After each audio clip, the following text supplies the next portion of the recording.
杨开，你入门3年，147场挑战无一获胜，此次以名相搏，境界却毫无提升，你图什么？软柿子，随便你。Halo guys, apa kabarnya hari ini? Masih baik-baik aja kan? Di video kali ini kita akan melanjutkan cerita Donghua, Martial Peak. Oke, nggak usah lama-lama lagi, kita langsung aja ke ceritanya. Di luar istana, di dataran, Gu Switing dengan kultivasinya di tingkat pertama alam kaisar menghadap Nenek Yo yang berada di tingkat ketiga alam kaisar tanpa gentar. Dia merapikan sehelai rambut di belakang telinganya dan berkata dengan tenang, "Nenek, bagaimana kalau kita akhiri ini di sini?" Nenek Yo sedikit terkejut, tetapi dengan cepat dia tertawa terbahak-bahak dan berteriak, "Anak nakal, Anda pikir Anda sedang berbicara dengan siapa?" "Tentu saja dengan nenek." Gu Switing tetap tenang, ekspresinya masih dingin. "Jika Anda setuju untuk mengakhiri ini di sini, ketua istana mungkin akan berbaik hati dan tidak mempersulit Anda. Tetapi jika Anda bersikeras dengan cara Anda sendiri, Nenek, saya sudah mengenal Anda selama 100-an tahun. Meskipun Anda bukan anggota kuil saya, kita masih memiliki beberapa hubungan. Ada beberapa hal yang tidak ingin saya lakukan terlalu kasar." "Apakah Anda mengancam saya?" Wajah Nenek Yo mengeras dan suaranya menjadi tajam. Gu Switing menggelengkan kepalanya dan berkata, "Nenek, Anda sudah tua dan saya tidak berani mengancam Anda. Namun saya di sini atas perintah kepala istana untuk memimpin beberapa murid di cermin perjalanan ilahi ini untuk berlatih. Jadi saya harus memastikan keselamatan mereka dan tidak seorang pun boleh menyakiti mereka. Bahkan Nenek." Nenek Yo tertawa terbahak-bahak. "Gadis kecil, kekuatan Anda tidak tinggi, tetapi Anda bicara Anda cukup arogan. Apa yang Anda pikir bisa melawan saya dengan kemampuan Anda? Jika bukan karena Anda cukup patuh selama bertahun-tahun ini, apakah Anda pikir saya akan berbicara sopan pada Anda?" "Nenek, ingatkah Anda ketika saya masih kecil, saya diam-diam membawakan Anda makanan?" Gu Switing tiba-tiba mengungkit masa lalu. Wajah Nenek Yo menjadi dingin dan dia berkata dengan suara dingin, "Mengapa mengungkit itu?" Jejak kenangan tanpa sadar melintasi di matanya dan ekspresinya yang keras sedikit melunak sesaat. "Saya sangat berharap Nenek bisa berhenti di sini." Gu Switing menghela nafas pelan. "Mustahil!" Mata Nenek Yo kembali berkilat dingin saat dia berkata dengan suara yang menusuk. "Setelah menunggu bertahun-tahun dan akhirnya ada secercah harapan, Anda pikir saya akan menyerah hanya karena beberapa kata? Anda bermimpi." Gu Switing merutkan kening dan berkata, "Saya tidak tahu apa yang Anda tunggu, Nenek, harapan apa yang Anda miliki. Tapi, Nenek, apakah Anda harus seperti ini? 800 tahun telah berlalu, meskipun Anda belum masuk kuil, Switing telah lama menganggap Anda sebagai salah satu anggota kuil dan juga sebagai sesepuh Switing. Switing benar-benar tidak ingin menyentuh Anda." "Cukup omong kosong." Nenek Yo juga kehilangan kesabarannya. Dia berteriak tajam, "Pergi dari sini segera atau saya akan membunuh Anda. Anda pilih salah satu dari 2 jalan itu." Mendengar ini, ekspresi Yang Ke menegang. Meskipun Gu Switing dianggap sebagai orang yang kuat, Yang Ke memperkirakan bahwa dia bukanlah tandingan seseorang seperti Nenek Yo. Dia akan merasa bersalah jika dia melibatkan Gu Switing karena dirinya. Gu Switing tiba-tiba menghela nafas dalam-dalam, menatap Nenek Yo dan berkata, "Nenek, kepala istana sudah lama tahu bahwa saya selalu menyimpan dendam terhadapnya dan menyimpan sakit hati tentang pertempuran waktu itu. Namun, meskipun begitu, dia masih mempercayai saya untuk memimpin tim ke cermin perjalanan ilahi ini. Tanpa khawatir Anda akan mampu mengendalikannya. Menurut Anda, mengapa demikian?" Mendengar ini, ekspresi Nenek Yo sedikit berubah dan dia merutkan kening dan merenung. Gu Switing melanjutkan, Selama bertahun-tahun, banyak murid kuil yang memasuki cermin pecahan ilahi untuk berlatih telah meninggal karena ulah Anda. Namun, tetua kuil tidak menuntut pertanggungjawaban Anda, hanya mengakui bahwa itu adalah ujian bagi para murid. Pertama, karena Anda tidak bertindak sendiri, dan bahkan ketika Anda mengirim bawahan, Anda hanya mengirim seniman bela diri dengan kekuatan yang sama, yang memang merupakan ujian bagi mereka. Kedua, ketua kuil merasa bersalah kepada Anda karena Andalah yang menemukan cermin perjalanan ilahi. Meskipun dia tidak merebutnya dengan paksa, dia memperlakukannya sebagai aset paling berharga kuil. Berulang kali mengirim murid ke tempat ini untuk berlatih. Wezizan merasa bersalah pada saya. Nenek Yo tiba-tiba mencibir. Bagaimana mungkin seseorang dengan hati nurani seperti itu bertindak seperti itu? Itu menggelikan. Gus Witin berkata dengan acuh tak acuh. Oleh karena itu, ketua kuil menginstruksikan bahwa metode ini tidak boleh digunakan kecuali benar-benar diperlukan. Karena dia sangat berharap bahwa Anda akan terus menjaga cermin perjalanan ilahi. Metode apa? Wajahnya Nenek Yo tiba-tiba menegang, menatap tajam ke arah Gus Witing. Namun Gus Witing tidak menjawabnya, tetapi dengan cepat membuat seket tangan dan berkata, Nenek, jangan khawatir, saya sudah memberitahu Master Istana tentang masalah ini melalui teknik rahasia. Dia seharusnya sedang menunggu di gua sekarang. Ketika jiwa Anda kembali, Anda bisa membicarakannya secara detail dengannya. Dengan itu, dia menopang dirinya secara diagonal dengan kedua tangannya dan lingkaran cahaya muncul di antara keduanya. Dia dengan lembut mendorong ke depan dan cahaya itu melesat langsung ke arah Nenek Yo. Bola cahaya ini jelas tidak memiliki efek berbahaya dan tidak menimbulkan ancaman sama sekali. Tetapi ekspresi Nenek Yo berubah drastis setelah melihatnya. Dia berteriak ketakutan. Tidak! Sambil berbicara, dia berbalik dan mencoba melarikan diri. Tetapi meskipun dia cepat, cahaya itu bahkan lebih cepat, menyerangnya dalam sekejap dan menyatu dengan jiwanya. Detik berikutnya, kekuatan aneh melonjak dan sebuah pusaran muncul dengan mengerikan di atas kepala Nenek Yo. Pusaran itu berputar, memancarkan daya tarik yang luar biasa, mencoba menyedot Nenek Yo pergi. Nenek Yo yang tentu saja tidak mau duduk diam dan menunggu nasibnya meraung histeris dalam amarah. Melepaskan gelombang energi jiwa ilahi yang sangat murni yang melesat langsung ke arah Gus Witing. Ekspresi Gus Witing berubah drastis. Serangan putus asa Nenek Yo jelas merupakan pelepasan kekuatan penuhnya. Sesuatu yang tidak mungkin bisa ditahan Gus Witing. Satu-satunya pilihannya adalah menghindar. Tetapi tepat ketika dia hendak menghindar, sesosok anggun tiba-tiba muncul di udara. Sosok itu adalah seorang lelaki tua dengan aura keagungan dunia lain. Rambut dan janggut putih dan penampilan yang biasa saja. Seandainya dia tidak menampakkan dirinya, tidak seorang pun yang hadir akan menyadari kehadirannya. Begitu lelaki tua itu muncul, dia melambaikan lengan bajunya. Sebuah kekuatan lembut menyebar menetralkan serangan jiwa ilahi Nenek Yo. Anda! Mata Nenek Yo melebar saat dia menatap lelaki tua itu. Wajahnya dipenuhi ketidakpercayaan, seolah-olah dia telah melihat hantu di siang bolong. Tepat saat itu, kekuatan yang terpancar dari pusaran di atas kepalanya akhirnya menjadi tak tertahankan. Dan dengan raungan kebencian, dia tersedot ke dalamnya. Seketika, pusaran itu lenyap dan Nenek Yo menghilang tanpa jejak. Yang menyaksikan pemandangan ini, pikirannya berpacu. Tubuh fisik Nenek Yo pasti telah dimanipulasi oleh Wenzizan. Mungkin ditanami beberapa teknik rahasia yang kemudian dia ajarkan kepada Gus Witing. Begitu teknik ini digunakan, tubuh fisik Nenek Yo akan secara aktif menarik jiwanya kembali. Ini menciptakan pemandangan di hadapannya.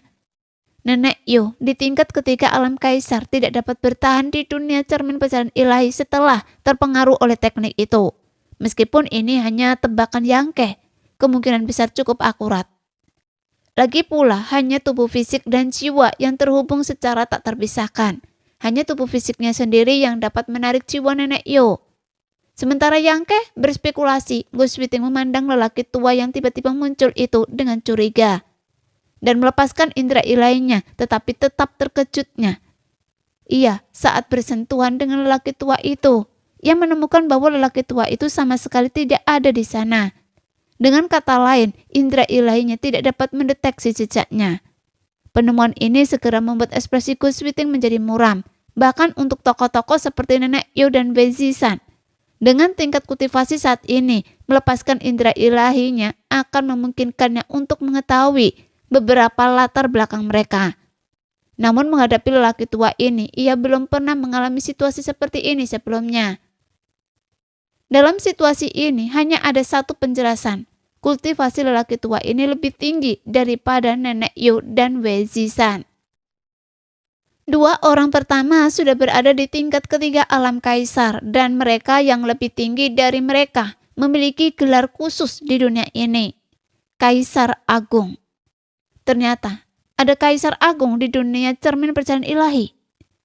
Wezisan tidak pernah menceritakan hal ini kepadanya. Mungkin bahkan Wezisan sendiri tidak menyadarinya. Gus Witing membungkuk hormat berkata, Junior Gus Witing memberi salam kepada senior. Lelaki tua itu mengangguk sedikit. Senior, apakah Anda bersama Nenek Yo? Gus Witing bertanya lagi. Yangke menoleh menatap Gus Witing dan ekspresi aneh. Tiba-tiba menyadari bahwa tetua Go yang dingin ini sebenarnya memiliki sisi yang menggemaskan. Jika dia bersama Nenek Yo, tidak akan ada kebutuhan baginya untuk membantunya sebelumnya. Dia pasti sudah menundukkannya sejak lama dan tidak akan memberinya kesempatan untuk menggunakan teknik rahasianya. Tidak. Laki tua itu pelan menggelengkan kepalanya. Sejunior, berterima kasih karena telah menyelamatkan hidup saya senior. Tapi saya ingin bertanya senior. Gus Witing bertanya dan ragu, meskipun dia tidak merasakan permusuhan dari lelaki tua itu, tingkat kultivasinya yang luar biasa membuatnya tidak berani ceroboh. Jangan sampai dia secara tidak sengaja membuatnya marah. Jika itu terjadi, bahkan Wezisan sendiri tidak akan mampu menyelamatkannya. Saya datang ke sini, kata lelaki tua itu mengalihkan pandangannya ke Yangke dan melanjutkan. Untuknya. Untuk saya. Yangke tampak terkejut. Ekspresi Gus Witing juga cukup menarik. Dia menoleh ke Yangke, bertanya-tanya apa yang begitu istimewa tentang dirinya sehingga Kaisar Agung datang menemuinya. Sejauh yang dia tahu, ini adalah pertama kalinya Yangke masuki cermin perjalanan ilahi dan dia bahkan belum mengetahui keberadaan harta karun langka ini sebelumnya. Tidak mungkin mereka saling mengenal sebelumnya. Menenangkan diri, Gus Witing bertanya lagi. Bolehkah saya bertanya, senior? Ada urusan apa dengannya? Pria tua itu tersenyum tipis, ekspresinya ramah dan berkata, Jangan khawatir, saya tidak akan mempersulitnya. Saya hanya perlu membawanya pergi selama beberapa hari. Ada beberapa hal yang membutuhkan bantuannya. Saya akan mengirimnya pergi dari sini nanti. Gus Witing mengangkat alisnya, terkejut dan bertanya, Meninggalkan tempat ini? Apa yang Anda ketahui, senior? Ungkapan pria tua itu meninggalkan tempat ini jelas mengungkapkan beberapa informasi luar biasa.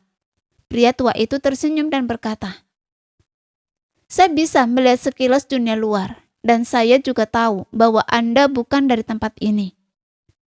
Ekspresi Yangke berubah setelah mendengar ini. Yikuan tahu bahwa ini adalah dunia cermin perjalanan ilahi karena Wezisan tanpa sengaja memberitahunya saat mabuk. Tetapi pria tua ini telah melihat sekilas dunia luar sendiri. Ini berarti kekuatan pria tua itu memang telah mencapai tingkat Kaisar Agung. Hanya dengan kekuatan seperti itu, seseorang dapat menembus kekuatan antarmuka, melihat melalui ilusi dan kenyataan, dan dengan bebas menggunakan indera ilahi untuk menyelidiki dunia luar. Anda tak perlu khawatir soal keselamatannya. Saya tak akan menyakitinya sedikit pun. Namun ada sesuatu yang saya butuhkan bantuannya. Jelas lelaki tua itu dengan sabar kepada Gus Witing. Setelah berbicara, ia melirik istana dan berkata, Murid-murid Anda masih di dalam. Meskipun jiwa mereka tidak rusak parah, mereka tetap mengalami sedikit guncangan. Sebaiknya mereka dibawa pergi dari sini secepat mungkin agar mereka bisa pulih. Terima kasih atas pengingatnya, senior. Jawab Gus Witing cepat. Lelaki tua itu mengangguk sedikit, lalu mengalihkan pandangannya ke Yangke dan berkata dengan ramah. Teman muda, silakan ikuti saya. Dengan itu ia melambaikan tangannya dan Yangke segera merasakan kekuatan lembut menyelimuti-nya tanpa sadar terbang ke sisi lelaki tua itu. Ia kemudian mengikutinya dengan cepat menuju ke suatu arah. Gus Witing membuka mulutnya seolah ingin mengatakan sesuatu, tetapi lelaki tua dan Yangke tidak terlihat dimanapun. Mereka telah lenyap dalam sekejap mata.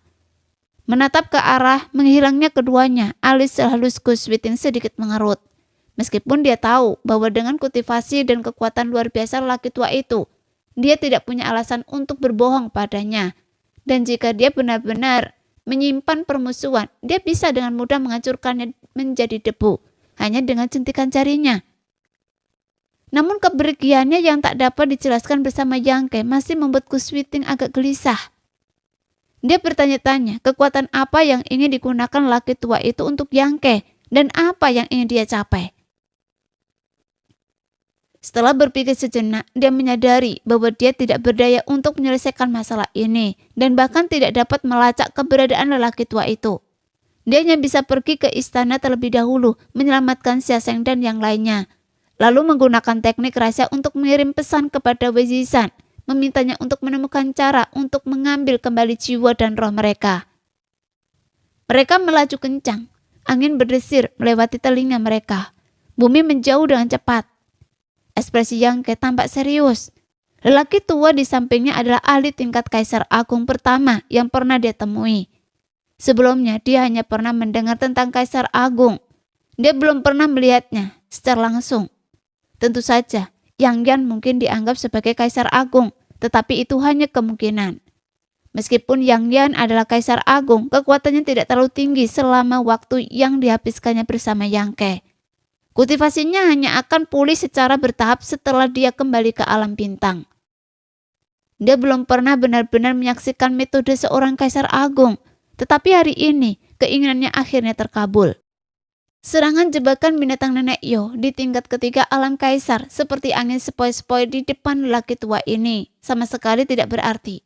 Dan sekarang dia membawa Yangke melakukan perjalanan puluhan kali lebih cepat daripada yang bisa dilakukan Yangke dengan kemampuan teleportasi spesialnya. Yangke bahkan tidak bisa mengamati pemandangan di sepanjang jalan. Dia sangat terkejut, akhirnya mengerti bahwa ketinggian seorang Kaisar Agung benar-benar di luar jangkauan seniman bela diri biasa. Di sepanjang jalan, Yangke tetap diam, tidak bertanya kepada laki tua itu apa yang perlu dia lakukan. Karena bertanya sekarang akan sia-sia, dia akan mengetahuinya pada waktunya. Karena pihak lain tidak menunjukkan permusuhan, dia tidak perlu memikirkan cara melarikan diri. Dia hanya diam-diam merasakan aura dan kekuatan Kaisar yang terpancar dari pihak lain, menggunakannya untuk memperkuat tekadnya sendiri. Jadi dia tetap diam. Dan lelaki tua itu tampaknya juga tidak mau berbicara, hanya melanjutkan perjalanannya dengan ekspresi kompleks yang sesekali muncul di wajahnya. Satu hari berlalu dengan cepat, lelaki tua itu membawa Yangke ke sebuah lembah. Setelah tiba, lelaki tua itu memperlambat langkahnya.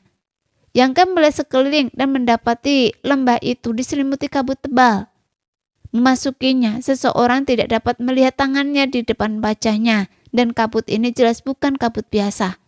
Karena bahkan ketika dia menyelidikinya dengan indera ilahinya, kabut itu menghilang tanpa jejak. Sesaat kemudian, keduanya mendarat di area datar di lembah itu. Kekuatan lembut yang telah menyelimuti Yangke perlahan menghilang. Setelah bebas, Yangke melihat sekeliling. Dia dengan cepat menemukan bahwa ini tampaknya satu-satunya tempat di lembah yang tidak diselimuti kabut. Area itu tidak besar. Sejauh mata memandang, hanya ada sebuah gubuk kayu sederhana. Dan di dekat gubuk itu terdapat 20 atau 30 makam. Masing-masing dengan pelakat kayu bertuliskan nama seseorang. Yangke terkejut. Meskipun dia tahu tidak ada mayat atau bahkan apapun di dalam makam-makam ini, dia secara tak sadar merasa seolah-olah banyak tokoh luar biasa dimakamkan di sana. Pandangannya menyapu nama-nama itu, tetapi dia tidak mengenali satupun. Nama-nama itu ditulis dengan gaya yang mengalir dan elegan. Setiap goresan dan baris karakter memiliki esensi surgawi yang halus, mengguncangnya hingga ke inti. Teman muda, bagaimana saya harus memanggil Anda? Tanya lelaki tua itu tiba-tiba menatap Yangke dengan ramah. Yangke dengan cepat menyatukan kedua tangannya untuk memberi salam dan memperkenalkan dirinya. Jadi, Anda teman muda Yang. Senang bertemu dengan Anda. Lelaki tua itu mengangguk sedikit. Yangke dengan sungguh-sungguh bertanya. Bolehkah saya menanyakan nama Anda yang terhormat senior? Lelaki tua itu berhenti sejenak lalu berkata. Saya Tian Yan. Yangke membungkuk lagi dengan hormat. Setelah Tian Yan menjawab, dia menunjuk ke puluhan makam di depannya dan bertanya. Teman muda Yang, apakah Anda tahu siapa orang-orang ini? Yangke menjawab dengan sungguh-sungguh. Meskipun saya tidak mengenali nama mereka, saya tahu bahwa para senior ini pasti pernah menjadi tokoh yang sangat kuat, dengan kultivasi yang luar biasa dan pengaruh yang tak tertandingi. Tian Yan tersenyum tipis. Itu benar. Tapi apakah Anda tahu bagaimana mereka meninggal? Yangke menggelengkan kepalanya dengan kosong. Sebenarnya, dia juga merenungkan pertanyaan ini. Tian Yan, seorang ahli yang luar biasa, tampaknya telah menjaga tempat ini selama ini. Dan gubuk kayu sederhana itu jelas tempat Tian Yan biasanya bermeditasi dan beristirahat. Bagi makhluk setingkat kaisar seperti Tian Yan untuk menjaga makam, para ahli yang telah meninggal ini pasti bukan orang tanpa nama. Tapi karena mereka bukan orang tanpa nama, siapa yang bisa membunuh mereka? Mungkinkah Tian Yan sendiri yang melakukannya? Yangke tidak berpikir lelaki tua itu adalah tipe orang yang haus darah. Tian Yan berkata, dahulu kala, dunia ini juga merupakan pusat seni bela diri yang berkembang pesat. Dengan banyak ahli di tingkat ketiga alam kaisar. Berbagai sekte dan faksi berkembang. Sebuah dunia yang dinamis dan beragam. Dia tidak menjawab pertanyaan sebelumnya, tetapi tiba-tiba teringat masa lalu. Yangke tidak berani menyelah. Dengan cepat memasang ekspresi fokus untuk mendengarkan. Saat itu, saya hanya berada di tingkat ketiga alam kaisar. Kira-kira sama dengan wanita yang Anda temui hari ini. Lanjut Tian Yan. Yangke tahu dia merujuk pada Nenek Yo. Meskipun dunia ini sangat berbeda dari dunia luar, sejak keberadaannya ia memiliki lintasan dan hukumnya sendiri. Banyak individu kuat menjelajahi jalan menuju kekuatan yang lebih besar di bawah lintasan dan hukum kekuatan dunia ini. Mencari titik temu sambil menghormati perbedaan yang dapat dianggap cukup harmonis. Tatapan nostalgia muncul di mata Tian Yan. Mendengar ini, Yangke tiba-tiba memiliki firasat buruk, seolah-olah sebuah perubahan besar akan terjadi. Benar saja, Tian Yan melanjutkan. Tetapi, munculnya satu hal menyebabkan perubahan besar di dunia ini. Apa itu? Tanya Yangke dengan terkejut. Dia tidak bisa memahami apa yang menyebabkan perubahan dasar di seluruh dunia, dan makhluk-makhluk kuat yang terkubur di sini pasti binasa karenanya. Dengan kata lain, itu memiliki kekuatan untuk memusnahkan seluruh dunia. Tian Yan meliriknya dengan penuh arti dan berkata dengan tenang. Sekumpulan serangga. Ekspresi Yangke berubah. Dia tiba-tiba teringat apa yang dikatakan Yi Kuan sebelumnya dan berseru. Serangga pemakan jiwa. Di Gunung Tianyo, Yi Kuan telah memberitahu Yangke bahwa dunia cermin perjalanan ilahi hampir musnah oleh serangga pemakan jiwa.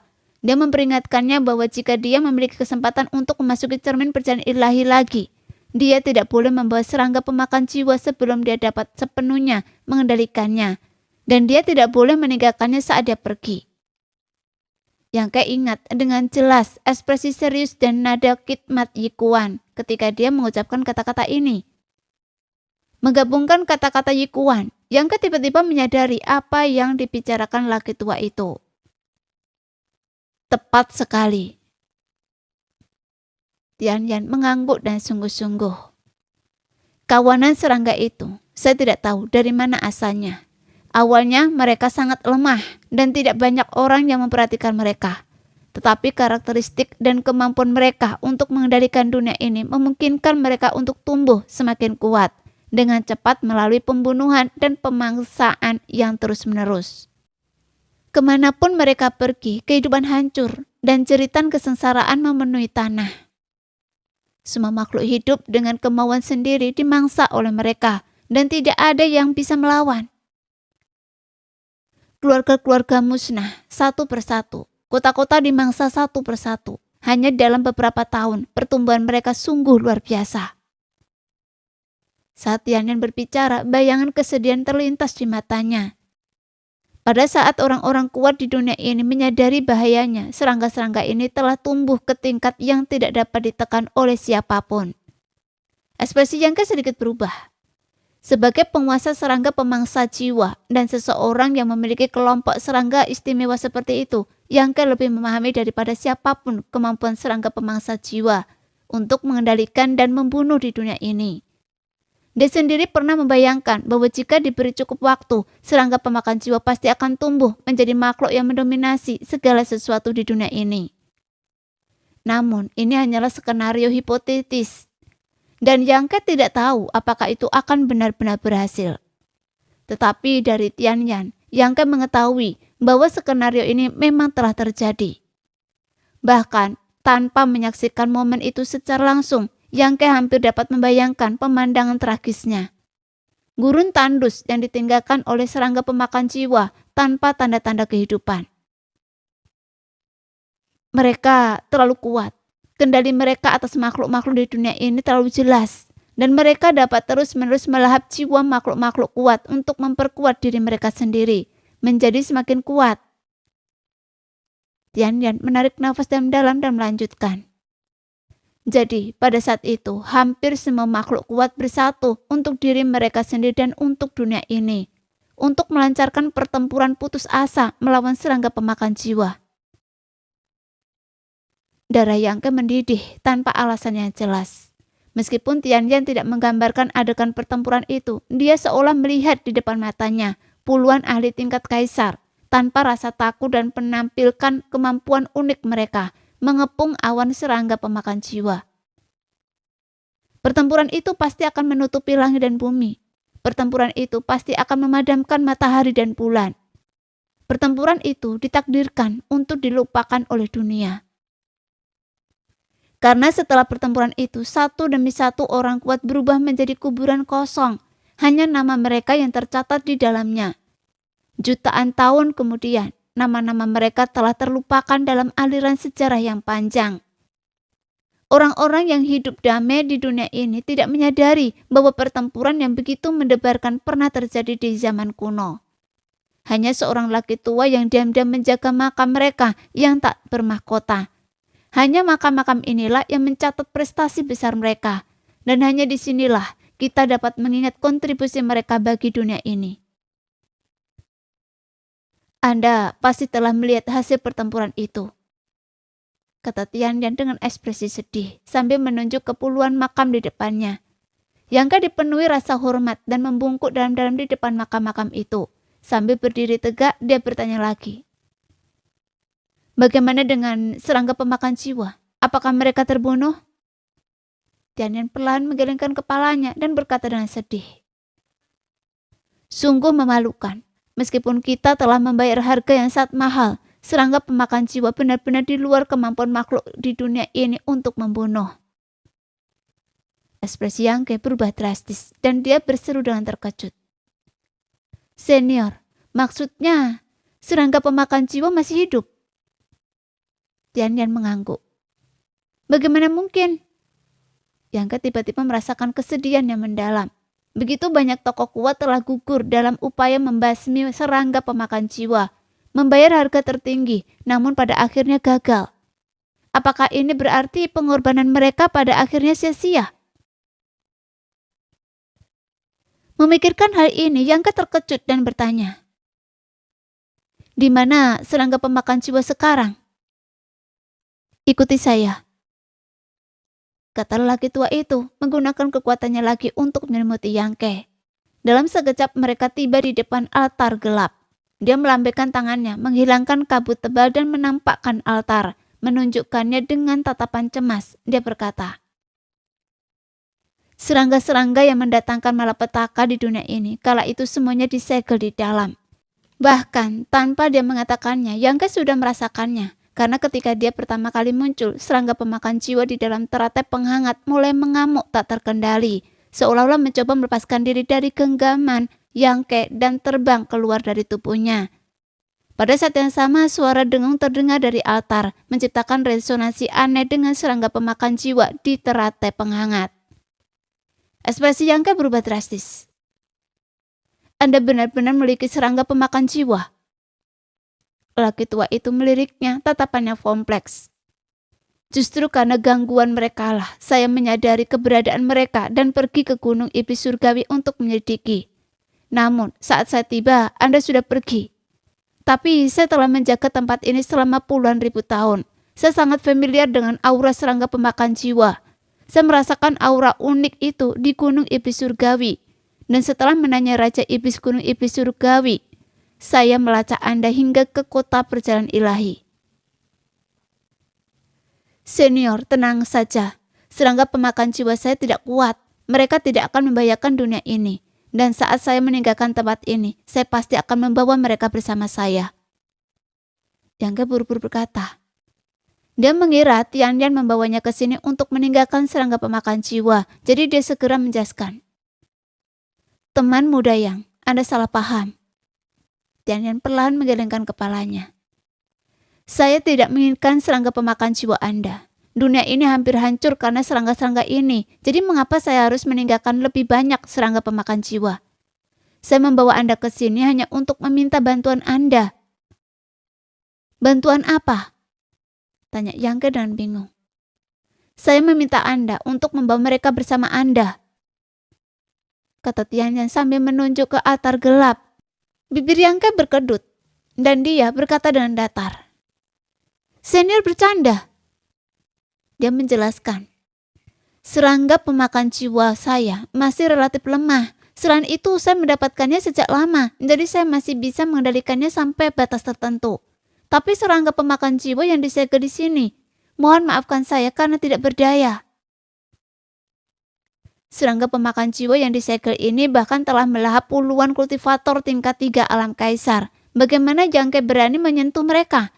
Jika dia memasukkan mereka ke dalam teratai roh penghangat, dia akan segera mati tanpa tempat pemakaman. Mereka tidak lagi sekuat dulu, kata Tianyan. Mereka telah disegel selama puluhan ribu tahun tanpa nutrisi jiwa ilahi. Mereka sudah sangat lemah. Teman muda, karena Anda punya cara untuk mengendalikan serangga pemakan jiwa Anda, tentu Anda juga bisa mengendalikan ini. Yangke tersenyum getir.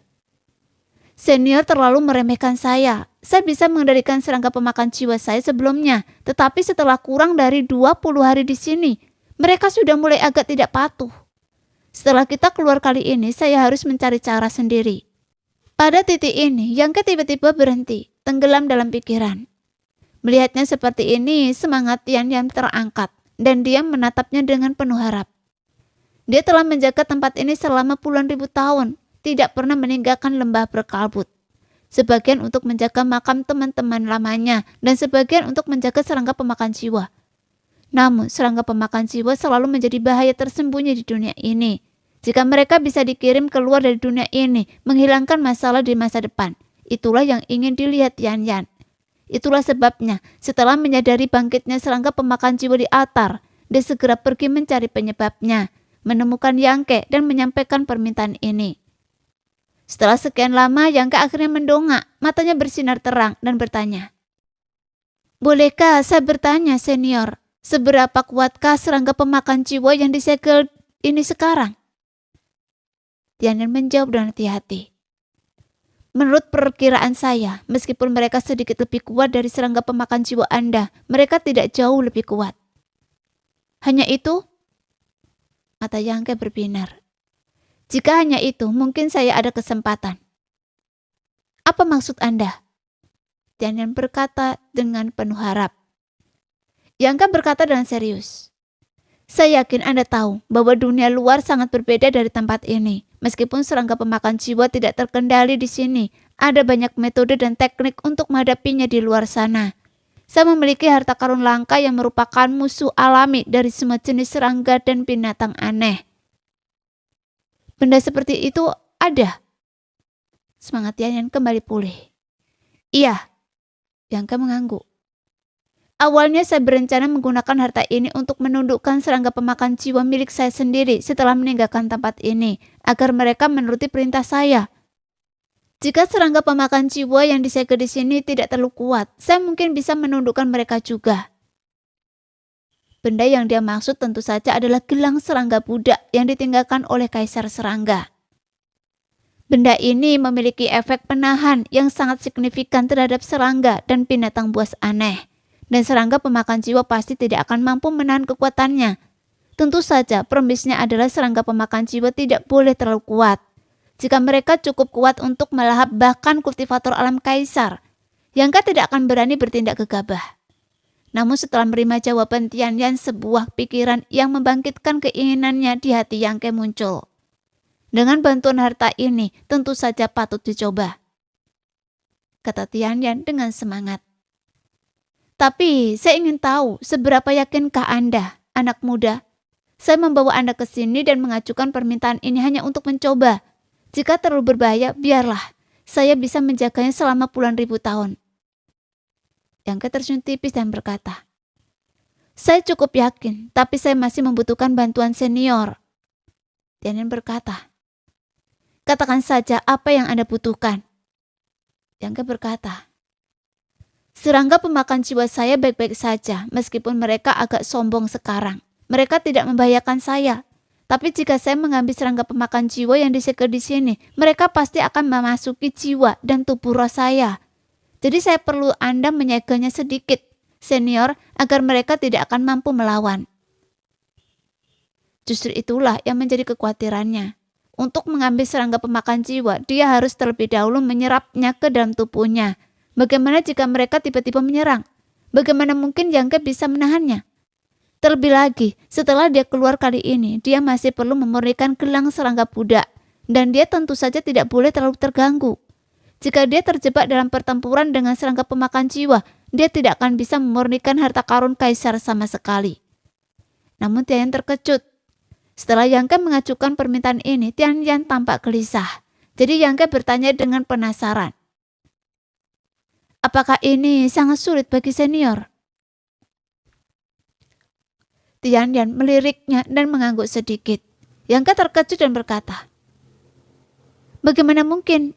Menurut apa yang Anda katakan senior, serangga pemakan jiwa ini sudah sangat lemah, sementara kultivator Anda sangat tinggi. Dengan kekuatan saya, mudah untuk mengintimidasi mereka untuk sementara waktu. Tetapi saya tidak bisa meninggalkan dunia ini bersama Anda. Tanpa saya, serangga pemakan jiwa akan tak terkendali. Mata Yangke membelalak saat menatap Tianyan dengan heran, menunjuk ke altar dan berkata, tapi senior, bagaimana Anda menyegel mereka saat itu? Serangga pemakan jiwa saat itu jelas 10.000 kali lebih kuat daripada sekarang. Mereka disegel saat itu, jadi mengapa mereka tidak bisa disegel sekarang? Yangke tidak mengerti. Tianyan berkata, saya malu. Segel ini bukan hasil karya saya. Yangke mengangkat alisnya dan berseru, mungkinkah itu kekuatan gabungan semua orang saat itu? Kurang lebih. Tianyan mengangguk sedikit. Namun, ada kekuatan lain yang terlibat. Kalau tidak, bagaimana mereka bisa disegel begitu lama? Kekuatan apa? Tanya Yangke. Tianyan tidak berbicara tetapi menunjuk ke langit. Yangke awalnya bingung, lalu tiba-tiba mengerti, dan kemudian terkejut dan berseru.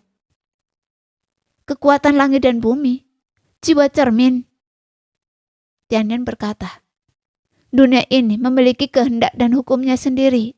Serangga pemakan jiwa menghancurkan semua makhluk hidup dan merusak dunia yang tidak dapat ditolerir oleh kekuatan langit dan bumi. Hanya ketika hukum datang menyelamatkan kita, kita memiliki kesempatan untuk menyegel serangga pemakan jiwa. Lagi pula, sekuat apapun kita hanyalah pemakan bagi serangga pemakan jiwa.